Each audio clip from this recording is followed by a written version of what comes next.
Good evening. ജനകീയ വാർത്താ മണിക്കൂറിലേക്ക് പ്രിയ പ്രേക്ഷകർക്ക് സ്വാഗതം. ഒരുപാടിടത്ത് മഴക്കെടുതികളും മഴ ശക്തമായി പെയ്യുന്നതിന്റെ സാഹചര്യമൊക്കെയാണ്. ഇന്ന് 3 ജില്ലകളിൽ ഇപ്പോൾ റെഡ് അലേർട്ട് ഉണ്ട്. തൃശ്ശൂർ, എറണാകുളം, ഒപ്പം ഇടുക്കിയിലും. അപ്പോൾ മഴ അങ്ങനെ കനത്ത് പെയ്യുന്ന ഈ മണിക്കൂറിൽ നമ്മൾ മറ്റ് ജനകീയ വിഷയങ്ങളിലേക്ക്, നാട്ടിലെ സാധാരണക്കാരനുഭവിക്കുന്ന പ്രശ്നങ്ങളിലേക്ക്, അതിൽ പരിഹാരം കണ്ടെത്താനുള്ള ശ്രമത്തിലേക്കാണ്. അതിനാണ് ഇനിയുള്ള ഒരു അരമണിക്കൂർ വാർത്താ സമയം. നമ്മൾ കടക്കുന്നു. പൊതുജനം കഴുതയല്ല സാർ.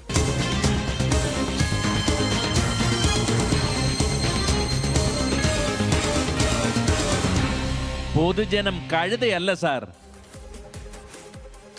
സംസ്ഥാനത്ത് വ്യാപകമായി അങ്ങനെ ശക്തമായ മഴ പെയ്യുകയാണ്. പലയിടങ്ങളിലും കനത്ത മഴ തുടരുന്നു. കനത്ത മഴയിൽ കാസർകോട്ടെ തീരപ്രദേശങ്ങളിൽ കടൽക്ഷോഭം രൂക്ഷമാണ്. തീരദേശ മേഖലയിൽ തെങ്ങുകളും കെട്ടിടങ്ങളും ഉൾപ്പെടെ കടലെടുത്തു. തൃക്കണ്ണാട് KSTP സംസ്ഥാന പാത വരെ കടൽ കയറിയതോടെ ദുരിതത്തിലായിരിക്കുകയാണ് തീരദേശവാസികൾ. കാസർഗോഡ് ജില്ലയിൽ ബലികർമ്മങ്ങൾക്ക് പ്രസിദ്ധമായ സ്ഥലമാണ് ഞാൻ നിൽക്കുന്ന ഈ തൃക്കണ്ണാട്. വയനാട് പാപനാശിനി കഴിഞ്ഞാൽ ഏറ്റവും കൂടുതൽ ആളുകൾ ഇവിടേക്കാണ് പിതൃതർപ്പണത്തിനായി എത്താറ്. തൃക്കണ്ണാട് ത്രയംബകേശ്വര ക്ഷേത്രത്തിൻ്റെ പള്ളിവേട്ട മണ്ഡപമാണ്.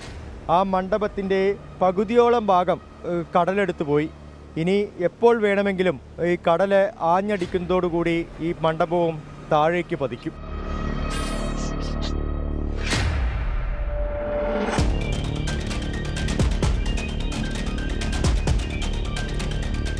ജില്ലയിൽ മഞ്ചേശ്വരം, ഉദുമ, തൃക്കണ്ണാട്, അജാനൂർ, വലിയപറമ്പ തുടങ്ങി തീരദേശ മേഖലകളിലൊക്കെ കടൽക്ഷോഭം ശക്തമാണ്. മഞ്ചേശ്വരത്ത് കണ്ണുതീർത്ത പാർക്ക് പൂർണ്ണമായും കടലെടുത്തു. അജാനൂരിലും ഉദുമയിലും വലിയപറമ്പയിലുമെല്ലാം മരങ്ങൾ ഉൾപ്പെടെ കടൽ കൊണ്ടുപോയി. കോട്ടിക്കുളം, തൃക്കണ്ണാട് ഭാഗങ്ങളിൽ കടൽക്ഷോഭം വലിയ നാശനഷ്ടമാണ് ഉണ്ടാക്കിയിരിക്കുന്നത്. തൃക്കണ്ണാട് കടപ്പുറത്തെ പള്ളിവേട്ട മണ്ഡപത്തിനും ഭാഗികമായി നാശനഷ്ടങ്ങൾ ഉണ്ടായിട്ടുണ്ട്. കടൽ കയറി കാസർഗോഡ് കാഞ്ഞങ്ങാട് സംസ്ഥാന പാത വരെ വെള്ളമെത്തി തുടങ്ങി. ഇപ്പൊ കടൽ വന്നു. ഇത് കൊണ്ടായാലും ഞങ്ങൾക്ക് ഇതേ പ്ലാസ്റ്റിക് ഞങ്ങൾക്ക് മരം ഇതേ ഇട്ട് നിൽക്കണം. അപ്പൊ ഞാൻ എവിടെ പോയി ഇതെല്ലാം വന്നിട്ട് കയറിയാൽ ഈ ഗവൺമെന്റ് സഹായിച്ചു, എനിക്ക് കുടുംബക്കാർ സഹായിച്ചിട്ട് ഒരു വീട് തന്ന, എനിക്ക് ഗവൺമെന്റ് ഇന്ന് വരെ സഹായം എനിക്കൊരു വീടാക്കി തന്നിട്ടില്ല. 1 വർഷം മുൻപ് സംസ്ഥാന പാത ഉപരോധം ഉൾപ്പെടെയുള്ള പ്രതിഷേധ മാർഗങ്ങളിലേക്ക് തീരദേശ ജനത കടന്നിരുന്നു. അന്ന് കടൽക്ഷോഭം ചെറുക്കാൻ കടൽ ഭിത്തി ഉൾപ്പെടെ സ്ഥാപിക്കുമെന്ന് ജില്ലാ കളക്ടർ നേരിട്ട് ഉറപ്പു നൽകി. എന്നാൽ ഇക്കാര്യത്തിൽ നടപടി ഉണ്ടായില്ലെന്ന് ജനങ്ങൾ. ആ തകർന്നുപോയ കെട്ടിടത്തിൻ്റെ അവിടെ നിന്ന് നിലവിലുള്ള സീവാളിൽ നിന്ന് ഇങ്ങോട്ട് ഒരു 40 മീറ്റർ ഉപയോഗിച്ചിട്ട് ടെട്രാപോഡ് ഉപയോഗിച്ചിട്ട് സീവാൾ കെട്ടണം. ഈ രണ്ടും കൂടാതെ നമ്മൾ പറഞ്ഞിരിക്കുന്നത് ഈ നിലവിലുള്ള ഇപ്പോഴത്തെ സീവാൾ അത് പൂർണ്ണമായിട്ടും തകർന്ന ഭാഗങ്ങളിൽ മെയിൻറ്റെയിൻ ചെയ്യണമെന്ന്. ഈ 2 പ്രവർത്തികളും ചെയ്തിരുന്നുവെങ്കിൽ, ഈ 2 ടെട്രാപോഡിൻ്റെ പ്രവർത്തികൾ ചെയ്തിരുന്നുവെങ്കിൽ ഒരു കാരണവശാലും ഇന്നത്തെ ഈ സ്ഥിതി ഇവിടെ വരുന്നില്ല. അപ്പോൾ നമ്മുടെ ബഹുമാനപ്പെട്ട കളക്ടർ വന്ന് ഇവിടുന്ന് പറയുന്നതല്ലാതെ ഒരു പ്രവൃത്തിയും തീരമേഖലയിൽ സർക്കാരോ ഈ ഭരണകൂടമോ ഈ പറയുന്ന കളക്ടറോ ഒന്നും ഇവിടെ ചെയ്തു തരുന്നില്ല. മഴക്കാലത്തിന് മുൻപേ പ്രദേശത്ത് ജിയോ ബാഗ് കടൽ ഭിത്തി സ്ഥാപിക്കാൻ 30 ലക്ഷം രൂപയുടെ പദ്ധതി തയ്യാറാക്കിയെങ്കിലും അത് എങ്ങും എത്തിയില്ല.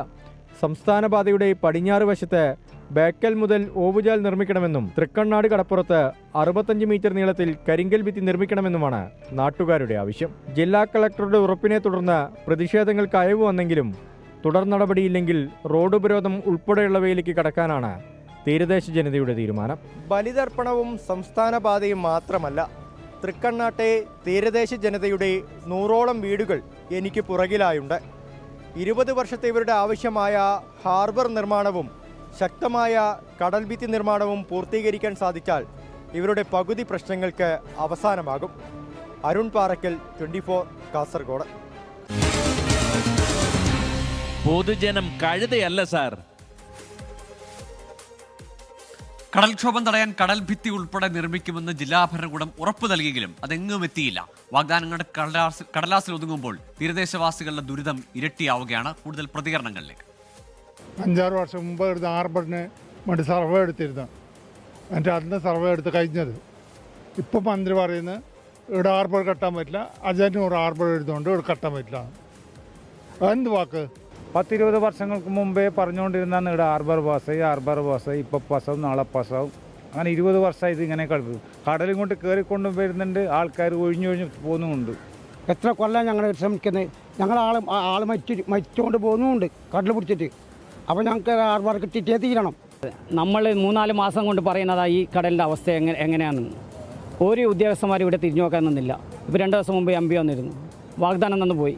നമ്മൾ കളക്ടർ ഇവിടെ റോഡ് ഉപരോധിച്ച സമയത്ത് കളക്ടർ അങ്ങോട്ട് വിളിച്ചു. കളക്ടർ അവധിയായതുകൊണ്ട് ADM അടുത്ത് പോയി. ADM പിറ്റേ ദിവസം രാവിലെ ഇറക്കാന്ന് പറഞ്ഞ കല്ല് ഇന്ന് പോലും കല്ല് വന്നില്ല. 3 സമരം ഓൾറെഡി ചെയ്ത് കഴിഞ്ഞ് നാട്ടുകാർ ഒരു പ്രതിഷേധ സമരമായിട്ട്. പക്ഷേ അധികാരികൾ ഇതുവരെ ഇവിടെ തിരിഞ്ഞു നോക്കിയില്ല. കളക്ടർ ഓഫീസിൽ പോയി കളക്ടർ വരാമെന്ന് പറഞ്ഞ് ഇതുവരെ വരുന്നുമില്ല. 2 വർഷം മുന്നേ ശക്തമായിട്ട് സമരം ചെയ്തതിന് കല്ലിടാന്ന് പറഞ്ഞ് ഭിത്തി കെട്ടെന്ന് പറഞ്ഞ് അതും തിരിഞ്ഞു നോക്കിയില്ല. ഏതായാലും തൃക്കണ്ണാട് ജനങ്ങളുടെ ദുരിതത്തിന് അറുതി ഉണ്ടാവട്ടെ. ഉടൻ തന്നെ ഒരു കടൽ ഭിത്തി നിർമ്മാണത്തിലുള്ള നടപടികളാവട്ടെ. വാഗ്ദാനങ്ങൾ മാത്രമല്ല, അവർ നടപടികളാണ് ആവശ്യപ്പെടുന്നത്. ഇപ്പോൾ വരുന്ന ഒരു വാർത്തയിലേക്കാണ്. ഇടുക്കി വെള്ളിയാമറ്റം പതിക്കമലത്തോട്ടിൽ മലവെള്ളപ്പാച്ചിൽ. സമീപത്തുണ്ടായിരുന്ന ഇരുചക്ര വാഹനം ഒഴുക്കിൽപ്പെട്ടു. രാഹുൽ വിജയൻ ചേരുന്നുണ്ട് വിശദാംശങ്ങളുമായി. രാഹുൽ, ഈ ഇരുചക്ര വാഹനം ഒഴുക്കിൽപ്പെട്ടു എന്ന് പറയുമ്പോൾ മറ്റാരെങ്കിലും ആളുകൾ ആരെങ്കിലും അപകടത്തിൽപ്പെട്ടിട്ടുണ്ടോ? കനത്ത മഴ ഇടുക്കിയിലുമുണ്ട്, റെഡ് അലേർട്ടും ഉണ്ടല്ലോ.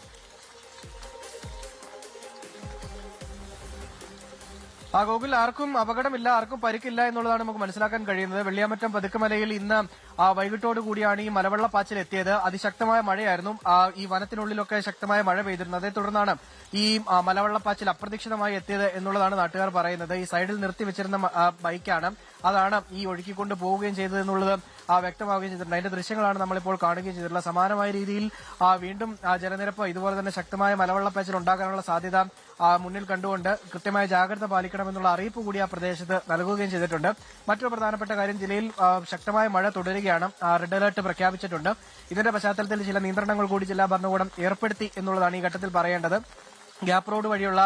മൂന്നാർ ഗ്യാപ്പ് റോഡ് വഴിയുള്ള ഗതാഗതം പൂർണ്ണമായിട്ടും നിരോധിച്ചിട്ടുണ്ട്. നേരത്തെ പലതവണ മണ്ണിടിച്ചിലുണ്ടായി വലിയ അപകടങ്ങൾ ഉണ്ടായിട്ടുള്ള, വലിയ പാറകൾ റോഡിലേക്ക് പതിച്ചിട്ടുള്ള അപകടങ്ങൾ ഉണ്ടായിട്ടുണ്ട്. ഇതിന്റെയൊക്കെ പശ്ചാത്തലത്തിലാണ് മഴ കനക്കുകയും റെഡ് അലർട്ട് പ്രഖ്യാപിക്കുകയും ചെയ്ത സാഹചര്യത്തിൽ ഇതുവഴിയുള്ള ഗതാഗതം പൂർണ്ണമായിട്ടും നിരോധിച്ചുകൊണ്ട് ജില്ലാ കളക്ടർ ഉത്തരവിട്ടിരിക്കുന്നത്. മാത്രമല്ല, ഖനന പ്രവർത്തനങ്ങൾക്കും ക്വാറികൾക്കും നിരോധനം ഏർപ്പെടുത്തിയിട്ടുണ്ട് ജില്ലയിൽ എന്നുള്ള കാര്യം കൂടി ജില്ലാ ഭരണകൂടം അറിയിച്ചിട്ടുണ്ട്.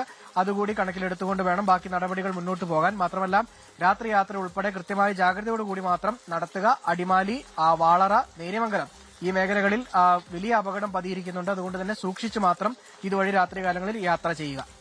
ശരി രാഹുൽ, ഏതായാലും വീക്കെൻഡാണ്, അപ്പോൾ മൂന്നാറിലേക്കൊക്കെ യാത്ര ചെയ്യുന്നവർ സൂക്ഷിക്കുക. ഒപ്പം ഗ്യാപ്പ് റോഡിൽ ഗതാഗതം നിരോധിച്ചിട്ടുണ്ട് രാത്രിയിൽ. ഒപ്പം മറ്റിടങ്ങളിലും ഈ പറഞ്ഞ നേര്യമംഗലം പാതയിലൊക്കെ ആണെങ്കിലും മണ്ണിടിച്ചിൽ സാധ്യതയുള്ളതാണ്. അപ്പോൾ അതുകൊണ്ട് ജാഗ്രതയോടുകൂടി പരമാവധി രാത്രിയിലുള്ള യാത്രകൾ ഒഴിവാക്കുക. മറ്റ് ഖനന പ്രവർത്തനങ്ങൾക്ക് നിയന്ത്രണം ഏർപ്പെടുത്തിയിട്ടുണ്ട് ഇടുക്കിയിൽ. 4 വർഷത്തിലധികമായി വെള്ളക്കെട്ട് മൂലം ദുരിതമനുഭവിക്കുകയാണ് നോർത്ത് പറവൂർ ഉള്ളയാംപിള്ളി റോഡ് നിവാസികൾ. പലതവണയാണ് അധികൃതർക്ക് മുന്നിലേക്ക് പരാതിയുമായി എത്തിയത്. വിഷയത്തിൽ കൃത്യമായ പരിഹാരം ഉണ്ടാകാത്തതിനാൽ ഇനി വോട്ട് ചെയ്യില്ല എന്ന കടുത്ത തീരുമാനത്തിലെത്തിയിരിക്കുകയാണ് ഇവിടെയുള്ള കുടുംബങ്ങൾ.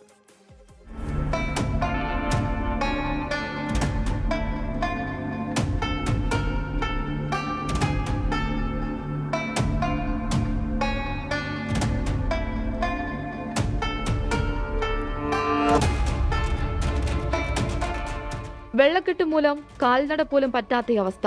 മാലിന്യം നിറഞ്ഞ കലക്കവെള്ളം, കൂടെ ഉഗ്രവിഷമുള്ള ഇഴജന്തുക്കളും. ഈ രീതിയിൽ നോർത്ത് പറവൂർ ഉള്ളിയാംപിള്ളി റോഡ് പരിസരവാസികൾ ദുരിതമനുഭവിക്കാൻ തുടങ്ങിയിട്ട് 4 വർഷത്തിലധികമായി. കുട്ടികൾക്ക് സ്കൂളിൽ പോലും പോകാൻ കഴിയാത്ത അവസ്ഥ. ഞങ്ങളുടെ ബുദ്ധിമുട്ട് പലരിടത്തും പറഞ്ഞിട്ട് ഇതുവരെയായിട്ടും അതിനുള്ള അനുഭവം ഉണ്ടായിട്ടില്ല. അതിനുള്ള കാര്യങ്ങൾ നടപ്പാക്കാനുള്ള തീരുമാനം ഉണ്ടായിട്ടില്ല. ഞങ്ങൾ 6 മാസം ഈ മഴ തുടങ്ങിക്കഴിഞ്ഞാൽ 6 മാസം വരെ ഈ വെള്ളത്തിൽ കിടന്ന് നീന്തിക്കൊണ്ടിരിക്കുകയാണ്. ഇപ്പം കുറച്ച് മഴ കുറവായതിൻ്റെ പേരിൽ കുഴപ്പമില്ല. പക്ഷേ ഇതിനു മുമ്പ് ഞങ്ങൾ ഇവിടെ വട്ടച്ചെമ്പ് ഇട്ട് ഞങ്ങൾ കൊച്ചുങ്ങളെ അങ്ങോട്ടും ഇങ്ങോട്ടും കൊണ്ടുപോയിരുന്നു. വെള്ളക്കെട്ടുമായി ബന്ധപ്പെട്ട് അധികൃതർക്ക് മുൻപിലെത്തി പല രീതിയിൽ സമരം നടത്തി.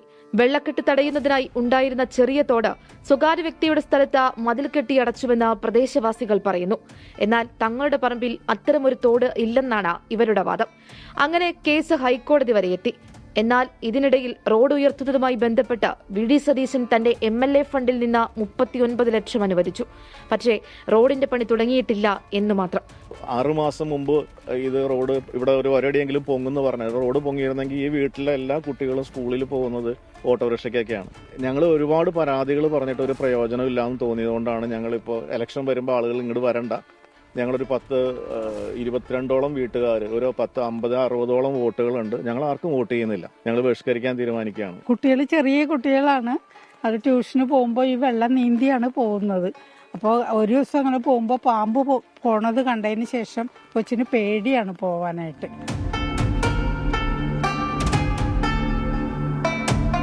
ഫണ്ട് അനുവദിച്ചിട്ടും യാതൊരു അനക്കവുമില്ലാത്തതിനാൽ ഒടുവിൽ മറ്റൊരു പ്രതിഷേധവും അവർ കണ്ടെത്തി.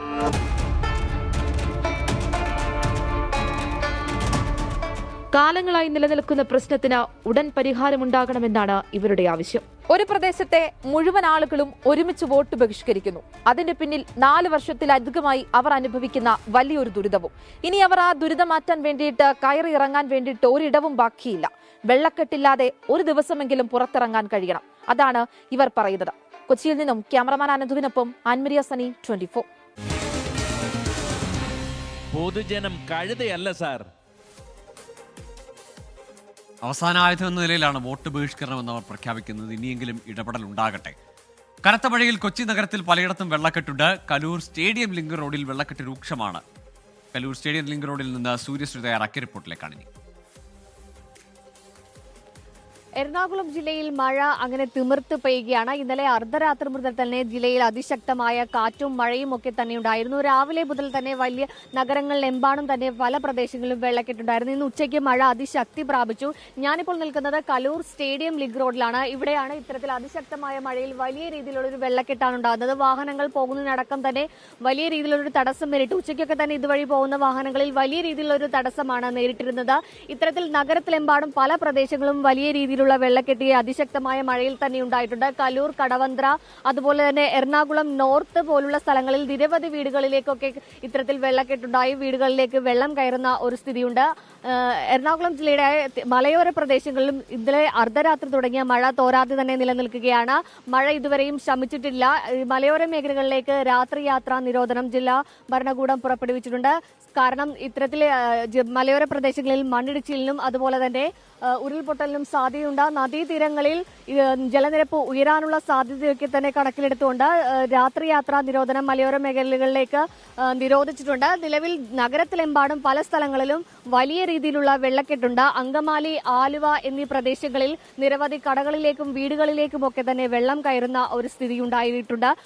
മറ്റു പലയിടങ്ങളിലും ഇത്തരത്തിൽ വലിയ മരങ്ങളൊക്കെ തന്നെ കടപുഴകി വാഹനങ്ങൾക്ക് മുകളിലൊക്കെയൊക്കെ പതിച്ചിട്ടുണ്ട്. പലയിടങ്ങളിലും വലിയ രീതിയിലുള്ള ഒരു ഗതാഗത തടസ്സം ഉണ്ടാകുന്നതിനുമൊക്കെ തന്നെ ഇത് കാരണമായിട്ടുണ്ട്. തീരപ്രദേശങ്ങളിലും വലിയ രീതിയിലുള്ള ഒരു കടലാക്രമണ സാധ്യതയൊക്കെ ഉണ്ട്. പലയിടങ്ങളിലും കടൽ കയറി വീടുകളിലേക്കൊക്കെ വെള്ളം കയറുന്ന സ്ഥിതിയുണ്ട്. ഇത്തരത്തിൽ മഴ ഇനിയും തുടരുകയാണെങ്കിൽ ഇതിലും വലിയ വെള്ളക്കെട്ടുണ്ടാവാനുള്ള സാധ്യതയുണ്ടെന്നാണ് പറയുന്നത്. ഗതാഗത തടസ്സമടക്കമുള്ള വലിയ പ്രശ്നങ്ങൾ ഉണ്ടാകുന്നുണ്ട്. MG റോഡ് അടക്കമുള്ള പ്രദേശങ്ങളെ മെട്രോ സ്റ്റേഷൻ അടക്കമുള്ള സ്ഥലങ്ങളിലൊക്കെ തന്നെ വലിയ രീതിയിലുള്ള വെള്ളക്കെട്ടാണ് ഇന്നുണ്ടായിട്ടുള്ളത്. സൂര്യശ്രീയാണ് കലൂരിൽ നിന്നുള്ള വിവരം നൽകിയത്. അവിടെ വെള്ളക്കെട്ടുണ്ട്. ഒപ്പം പല പ്രേക്ഷകരും നമ്മളോട് അവരുടെ നാട്ടിൽ അല്ലെങ്കിൽ അവരുടെ പ്രദേശത്ത് ഡെൻ ജോസ് പറയുന്നു തൊടുപുഴയിൽ മഴയുണ്ട്. ഒപ്പം ചന്ദ്രൻ പി പറയുന്നു ബാലുശ്ശേരി വയലടയിൽ ശക്തമായ മഴ തുടരുന്നു എന്ന ഒരുപാട് പേർ അവരുടെ നാടുകളിൽ മഴയുടെ വിവരങ്ങൾ പറയുന്നുണ്ട്. 3 ജില്ലകളിൽ തൃശ്ശൂരിലും എറണാകുളത്തും ഇടുക്കിയിലും റെഡ് അലേർട്ടാണ്. ഏതായാലും ജാഗ്രതയോടെ ഇരിക്കുക. നമ്മൾ തിരികെ എത്തും ചെറിയ ഇടവേളയ്ക്ക് ശേഷം. പൊതുജനം കഴുതയിലെ സാർ തുടരുന്നു. സ്കൂളുകളിൽ സുരക്ഷാ പ്രോട്ടോകോൾ നടപ്പാക്കണമെന്നാവശ്യപ്പെട്ട് സംസ്ഥാന ചീഫ് സെക്രട്ടറിമാർക്ക് കത്തയച്ച് കേന്ദ്ര വിദ്യാഭ്യാസ മന്ത്രാലയം. കെട്ടിടങ്ങളുടെ കാലപ്പഴക്കം കാരണം അപകടങ്ങൾ ഉണ്ടാകുന്ന പശ്ചാത്തലത്തിലാണ് ഇടപെടൽ. അജീഷ് ജയകുമാർ ചേരുന്നുണ്ട് വിശദാംശങ്ങളുമായി ഡൽഹിയിൽ നിന്ന്. അജീഷ്, എന്തൊക്കെയാണ് അടിയന്തര പരിശോധനയ്ക്ക് നിർദ്ദേശിക്കുന്നത്? കഴിഞ്ഞ ദിവസം രാജസ്ഥാനിലടക്കം അപകടം ഉണ്ടായത് നമ്മുടെ ശ്രദ്ധയിൽ വന്നതാണ്. ഈ പശ്ചാത്തലത്തിലായിരിക്കുമല്ലോ ഈ ഒരു നിർദ്ദേശം വരുന്നത്. ഗോകുൽ, അങ്ങനെ തന്നെയാണ്. രാജസ്ഥാനിൽ കഴിഞ്ഞ ദിവസം ഒരു സ്കൂളിൽ, സർക്കാർ സ്കൂളിൽ കെട്ടിടം തകർന്നു വീണ് 7 കുട്ടികളായിരുന്നു മരിച്ചത്. 27 പേർക്ക് പരിക്കേൽക്കുകയും ചെയ്തു. ആ അപകടത്തിന് തൊട്ട് മുൻപ് തന്നെ വിദ്യാർത്ഥികൾ അധ്യാപകരോട് ഈ കെട്ടിടത്തിന്റെ ശോചനീയാവസ്ഥയെക്കുറിച്ച് സൂചന നൽകിയിരുന്നു. പക്ഷേ അധ്യാപകർ കൃത്യസമയത്ത് ഇടപെടാത്തത് കൊണ്ടാണ് വലിയൊരു ദുരന്തമുണ്ടായത്. ഈ ഒരു പശ്ചാത്തലത്തിലാണ് കേന്ദ്ര വിദ്യാഭ്യാസ മന്ത്രാലയം ഇങ്ങനെ ഒരു ഉത്തരവ് ഇറക്കിയിരിക്കുന്നത്. ഇങ്ങനെ ഒരു കത്ത് എല്ലാ സംസ്ഥാന ചീഫ് സെക്രട്ടറിമാർക്കും കത്ത് അയച്ചിട്ടുള്ളത്. ഇതിൽ പ്രധാനമായും പറയുന്നത് രാജ്യത്തെ എല്ലാ സ്കൂളുകളിലും സുരക്ഷാ പ്രോട്ടോകോൾ അത് നടപ്പിലാക്കണം. അതിന് 5 കർമ്മ പദ്ധതികളും അവർ തയ്യാറാക്കി നൽകിയിട്ടുണ്ട്. പ്രധാനമായും ഈ സുരക്ഷാ പ്രോട്ടോകോൾ നടപ്പിലാക്കുന്നതിന്റെ ഉദ്ദേശം എന്ന് പറയുന്നത് ഭാവിയിൽ ഇത്തരത്തിൽ പ്രതിരോധിക്കാവുന്ന അപകടങ്ങൾ കാരണം ഏതെങ്കിലും ഒരു കുട്ടിക്ക് പരിക്കോ മരണമോ സംഭവിക്കാൻ പാടില്ല. ഈ ഒരു ലക്ഷ്യം വെച്ചുകൊണ്ടാണ് ഇങ്ങനെ ഒരു പ്രോട്ടോകോൾ നടപ്പിലാക്കാൻ ഉത്തരവ് നൽകിയിരിക്കുന്നത്. അതിന് മുന്നോടിയായിട്ട് എല്ലാ സ്കൂളുകളിലും സുരക്ഷാ പരിശോധന നടത്തണം. മാത്രമല്ല സ്കൂളുകളിലെ അഗ്നിരക്ഷാ സംവിധാനങ്ങൾ, എമർജൻസി എക്സിറ്റുകൾ, ഇലക്ട്രിക് വയറുകൾ എന്നിവയുടെ സമഗ്ര പരിശോധന നടത്തണം. അടിയന്തര ഘട്ടങ്ങളിൽ പാലിക്കേണ്ട നടപടികൾ സ്കൂളുകളെക്കുറിച്ച് വിദ്യാർത്ഥികൾക്കും അവിടുത്തെ ജീവനക്കാർക്കും അധ്യാപകർക്കും ഒക്കെ തന്നെ പരിശീലനം നൽകണം. പ്രത്യേകിച്ച് അവിടുത്തെ ലോക്കൽ അതോറിറ്റിയുമായി ഒരു ബന്ധം ആ സ്കൂളിൽ ഉണ്ടായിരിക്കണം. പ്രത്യേകിച്ച് ഈ അഗ്നിരക്ഷാ സേന, ദുരന്ത നിവാരണ അംഗങ്ങൾ, ഒപ്പം തന്നെ ആശുപത്രികൾ, അങ്ങനെ അവരുമായിട്ടൊരു ബന്ധമുണ്ടാകണം. കൂടാതെ ഈ PTA-ക്കും നിർണായക പങ്ക് ഇതിലുണ്ടെന്നാണ് പറയുന്നത്. കാരണം ഏതെങ്കിലും സ്കൂളുകളിൽ ഇത്തരത്തിലുള്ള വീഴ്ചകളിൽ കെട്ടിടങ്ങൾ കാലപ്പഴക്കം കാരണം ജീർണിച്ച അവസ്ഥയിൽ ഉണ്ടെങ്കിൽ അത് കൃത്യസമയത്ത് അധികാരികളെ അറിയിക്കണം, അത് പരിഹരിക്കണം തുടങ്ങിയ നിർദ്ദേശങ്ങളാണ് ഉള്ളത്. കൂടാതെ ഇതിനു വേണ്ടി ഒരു പ്രത്യേക സംവിധാനവും കേന്ദ്ര മന്ത്രാലയത്തിന് കീഴിൽ സംസ്ഥാനങ്ങളിൽ നടപ്പിലാക്കാൻ പോകുന്നുവെന്നാണ് വിവരം. ഈ സംവിധാനത്തിൽ കൃത്യമായിട്ടുള്ള വിവരങ്ങൾ, അതായത് ഇതുവരെ എടുത്ത നടപടികൾ, സുരക്ഷാ പരിശോധനയ്ക്ക് ശേഷം എടുത്ത നടപടികൾ, ഇനി ഭാവിയിൽ ഉണ്ടാകണം ഏതെങ്കിലും കെട്ടിടങ്ങൾ ഇത്തരത്തിലുള്ള കാലപ്പഴക്കം കാരണം പ്രശ്നങ്ങൾ ഉണ്ടെങ്കിൽ അതും ഈ സംവിധാനം വഴി അറിയിക്കണം. അതിൽ വീഴ്ച വരുത്തിയിട്ടുണ്ടെങ്കിൽ കർശനമായ നടപടിയെടുക്കുമെന്നും അറിയിച്ചിട്ടുണ്ട്. കൂടാതെ ഈ കുട്ടികൾക്ക്, ഈ അപകടശേഷം ഈ കുട്ടികൾക്കുണ്ടാവുന്ന മാനസിക പ്രശ്നങ്ങൾ, അതിനു വേണ്ടിയിട്ട് കൗൺസിലിംഗ് നൽകണം അടക്കമുള്ള ശുപാർശകളാണ് നിലവിൽ കേന്ദ്ര മന്ത്രാലയം ഇപ്പോൾ നിർദ്ദേശിച്ചിട്ടുള്ളത്. എന്തായാലും എല്ലാ സംസ്ഥാനങ്ങളുടെ ചീഫ് സെക്രട്ടറിമാർക്കും ഈ കത്ത് അയച്ചിട്ടുണ്ട്. ഉടനടി ഇതിന്റെ ഈ സുരക്ഷാ പരിശോധന നടത്തി അതിന്റെ റിപ്പോർട്ട് നൽകണമെന്നും ആവശ്യപ്പെട്ടിട്ടുണ്ട്. ശരി, അജീഷ് ജയകുമാറാണ് വിവരങ്ങൾ നൽകിയത്. സ്കൂളുകളിൽ കുഞ്ഞുങ്ങളുടെ ജീവൻ നഷ്ടമാകുന്ന അപകടങ്ങൾ ആവർത്തിക്കുന്ന പശ്ചാത്തലത്തിലാണ് കേന്ദ്ര സർക്കാർ ഈ സുരക്ഷാ പ്രോട്ടോകോൾ പാലിക്കാനുള്ള നിർദ്ദേശം ഇപ്പോൾ സംസ്ഥാനങ്ങൾക്ക് നൽകിയിരിക്കുന്നത്. മതിയായ സൗകര്യവും ആവശ്യത്തിന് ജീവനക്കാരുമില്ലാതെ വീർപ്പ് മുട്ടുകയാണ് മലപ്പുറം താനൂർ CHC. 4 വർഷം മുമ്പ് താലൂക്ക് ആശുപത്രിയായി ഉയർത്തിയെങ്കിലും ഇതുവരെ നടപടി എങ്ങും എത്തിയിട്ടില്ല. പാവപ്പെട്ട മത്സ്യത്തൊഴിലാളികൾ കൂടുതലായി ആശ്രയിക്കുന്ന ഒരു ആശുപത്രിക്കാണ് ഈ ദുരവസ്ഥ. CHCയിൽ നിന്ന് താലൂക്ക് ആശുപത്രിയായി ഉയർത്തിയതാണ്.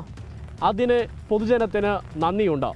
പക്ഷേ ആവശ്യത്തിന് ജീവനക്കാരും മതിയായ സൗകര്യവുമില്ലാത്തത് ആശുപത്രിയുടെ പ്രവർത്തനത്തിന് തന്നെ ഇപ്പോൾ ബാധിക്കുന്നുണ്ട്. 2021 സംസ്ഥാന ബജറ്റിലാണ് സർക്കാർ 13 കോടി രൂപ വകയിരുത്തി താനൂർ CHCയെ താലൂക്ക് ആശുപത്രിയായി ഉയർത്തിയത്.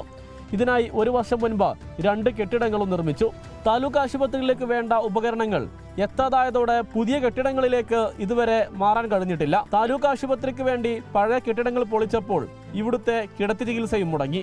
ഈ കെട്ടിടം പണിയുന്നതിന് മുമ്പ് ഇവിടെ ഉണ്ടായ 3 ബിൽഡിങ്ങിൽ കിടത്തി ചികിത്സയും മറ്റുള്ള അനുബന്ധ പ്രവർത്തനങ്ങളൊക്കെ ഉണ്ടായിരുന്നു. ഈ കെട്ടിടത്തിന്റെ പേര് പറഞ്ഞ ആ കെട്ടിടങ്ങളൊക്കെ കാലഹരണപ്പെടാത്ത കെട്ടിടങ്ങളൊക്കെ പൊളിച്ചു മാറ്റി. ഇത് 4 വർഷമായി ഇങ്ങനെ പണിത് തുടങ്ങിയിട്ട്. ഇപ്പോൾ ഈ കാണുന്ന ബിൽഡിങ്ങിന്റെ പണി പൂർത്തീകരിച്ചിട്ട് 1 വർഷവും 2 മാസവുമായി. ഇതുവരെ ഇത് തുറന്നു കൊടുക്കാൻ സാധിച്ചിട്ടില്ല. മത്സ്യത്തൊഴിലാളികൾ തിങ്ങിപ്പാർക്കുന്ന മേഖലയിലെ ഏക ആശ്രയമായ ഈ സർക്കാർ ആശുപത്രി പ്രതിസന്ധിയിലായതോടെ ദുരിതത്തിലായിരിക്കുകയാണ് ഇവിടുത്തെ നാട്ടുകാർ. ദിവസവും 100 കണക്കിന് രോഗികൾ ഇവിടെ എത്തുന്നുണ്ട്. മരുന്നും മറ്റു സൗകര്യങ്ങളും ഇല്ലാത്തതിനാൽ നിരവധി ആളുകൾ മറ്റു ആശുപത്രികളെ ആശ്രയിക്കേണ്ടി വരുന്നു. ഒരു ബിൽഡിംഗ് ഓപ്പണായി പണി കഴിഞ്ഞിട്ട് കുറേ കാലമായി. അതിനുള്ള സജ്ജീകരണം എല്ലാം ഏകദേശം ആയിട്ടുണ്ടായില്ല. ഇപ്പോഴും അത് ഓപ്പണാക്കണില്ല. അതെന്താണെന്നുള്ളത് അവർ വ്യക്തമാക്കേണ്ടതാണ്. പ്രശ്നം നിരവധി തവണ ബന്ധപ്പെട്ടവരുടെ ശ്രദ്ധയിൽപ്പെടുത്തിയിട്ടും യാതൊരു നടപടിയും ഉണ്ടാകുന്നില്ലെന്നാണ് നാട്ടുകാരുടെ ആക്ഷേപം. ഇനിയും നടപടി വൈകുകയാണെങ്കിൽ ശക്തമായ പ്രതിഷേധത്തിന് ഒരുങ്ങാനാണ് നാട്ടുകാരുടെ തീരുമാനം. ആശുപത്രിയിൽ ഒരുക്കിയ പുതിയ കെട്ടിടങ്ങൾ തുറന്നു കൊടുക്കാൻ വേണ്ട നടപടികൾ സ്വീകരിച്ചു എന്നും വേഗം തന്നെ തുറക്കുമെന്നുമാണ് അധികൃതർ നൽകുന്ന വിശദീകരണം. വലിയ തുക നൽകി ചികിത്സ തേടാൻ ശേഷിയില്ലാത്ത പാവപ്പെട്ട ജനങ്ങൾ ആശ്രയിക്കുന്ന ആശുപത്രിയാണ്. പകർച്ചവ്യാധികൾ പടർന്നു പിടിക്കുന്ന ഈ സമയത്തെങ്കിലും വേണ്ട സൗകര്യങ്ങൾ ഒരുക്കണമെന്നാണ് നാട്ടുകാരുടെ ആവശ്യം. ക്യാമറാമാൻ മുനീഫ് തിരൂരിനൊപ്പം സമീർ ബിൻ കരീം, 24 തിരൂർ. പൊതുജനം കഴുതയല്ല സാർ.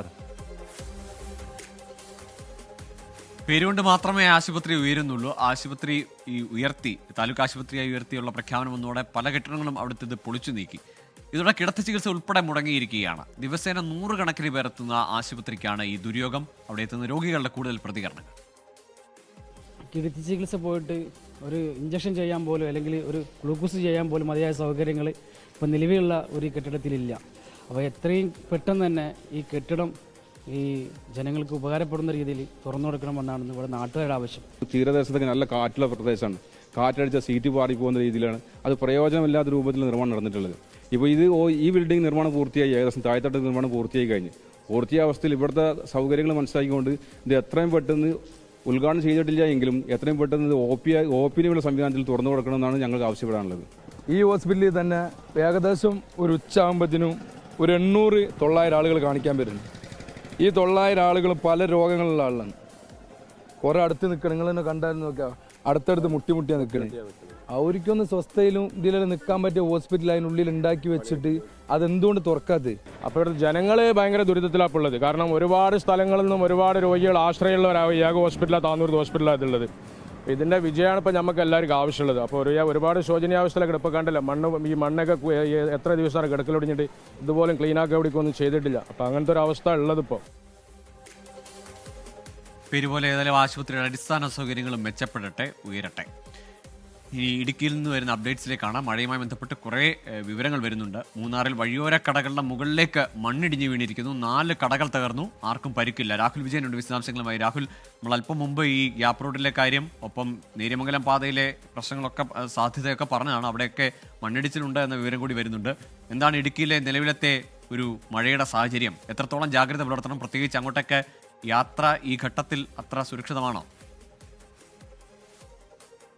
മാത്രം ഇടുക്കിയിലേക്കുള്ള യാത്ര നടത്തുക എന്നുള്ളതാണ് ആദ്യമേ പറയാനുള്ളത്. ഇടവിട്ട് ശക്തമായ മഴ പരക്കെ പെയ്യുന്നുണ്ട്. മൂന്നാറിലാണ് ഏറ്റവും കൂടുതൽ മഴ പെയ്യുന്നത്. ദേവികുളം ആ മേഖലയിലാണ് ഏറ്റവും കൂടുതൽ മഴ പെയ്യുന്നത്. അത് കഴിഞ്ഞാൽ പീരുമേട് ആ പ്രദേശം, അതുപോലെ തന്നെ തൊടുപുഴ, ഈ മേഖലകളിൽ അതിശക്തമായ മഴ ഇടവിട്ട് പെയ്യുന്നുണ്ട്. മാത്രമല്ല തോരാതെ ഇങ്ങനെ നിൽക്കുകയാണ്. നിലവിൽ ഇപ്പോൾ മൂന്നാർ ടൗണിനോട് ചേർന്ന് കൊച്ചി ധനുഷ്കോടി ദേശീയപാതയിലാണ് ഈ മണ്ണിടിച്ചിലുണ്ടായിരിക്കുന്നത്. 4 വഴിയോര കടകൾ തകർന്നു. അതിന്റെ ദൃശ്യങ്ങളാണ് കാണുന്നത്. ആ കടയ്ക്ക് ഈ മണ്ണിടിച്ചിലുണ്ടാകുന്ന സമയത്ത് ആ കടയിൽ ആരും ഉണ്ടായിരുന്നില്ല. അതുകൊണ്ട് തന്നെ വൻ അപകടം ഒഴിവായി എന്നുള്ളത് എടുത്തു പറയേണ്ടതാണ്. മണ്ണിടിച്ചിൽ സാധ്യത ഇനിയുള്ളതിനാൽ ആ പ്രദേശത്തുള്ള മറ്റ് ഏതെങ്കിലും കടകൾ പ്രവർത്തിക്കുന്നുണ്ടെങ്കിൽ നേരത്തെ ഈ വഴിയോര കടകളൊക്കെ പൊളിച്ചു മാറ്റണമെന്ന് ഒരു ഉത്തരവുണ്ടായിരുന്നതാണ്. നിലവിൽ ആ പ്രദേശത്തുള്ള ആളുകൾ പലരും ഒഴിഞ്ഞു പോകാൻ തയ്യാറായിരുന്നില്ല. അത്തരത്തിൽ കടകൾ അവിടെ പ്രവർത്തിക്കുന്നുണ്ട്. അങ്ങനെയെങ്കിൽ ഇനിയും മണ്ണിടിച്ചിൽ സാധ്യതയുള്ളതിനാൽ അവിടെയുള്ള ആളുകളോട് മാറാനുള്ള നിർദ്ദേശം കൊടുത്തിട്ടുണ്ട്. ജാഗ്രത പാലിക്കുക എന്നല്ലാതെ കൂടുതലായിട്ട് നിലവിൽ ജില്ലാ ഭരണകൂടം മറ്റ് നടപടികളിലേക്ക് കടക്കുന്നില്ല.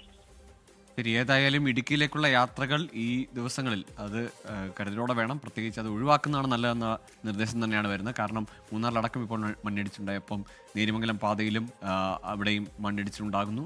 മൂന്നാറിലെ കടകളുടെ മുകളിലേക്കാണ് മണ്ണിടിഞ്ഞു വീണത്. പക്ഷേ അവിടെ ആളുകൾക്കൊന്നും പ്രശ്നങ്ങൾ ഉണ്ടായിട്ടില്ല. തൊട്ടുമുമ്പ് മലവെള്ളപ്പാച്ചിലിൻ്റെ ദൃശ്യങ്ങളടക്കം രാഹുൽ പങ്കുവച്ചതാണ്. ഏതായാലും ഇടുക്കിയിലേക്ക് പോകുന്നവർ, ഇടുക്കിയിലുള്ളവരൊക്കെ കുറച്ചുകൂടി ജാഗ്രത പുലർത്തുക. കനത്ത മഴയാണ് ഇടുക്കിയിൽ പെയ്യുന്നത്. റെഡ് അലർട്ട് ഉണ്ട് ഇടുക്കിയിൽ. ഇതോടെ പൊതുജനം കഴുതിയില്ല സാർ പൂർണ്ണമാവുകയാണ്. ഇനി 24 റൗണ്ടപ്പുമായി പ്രവിത ലക്ഷ്മി എത്തും. നമസ്കാരം.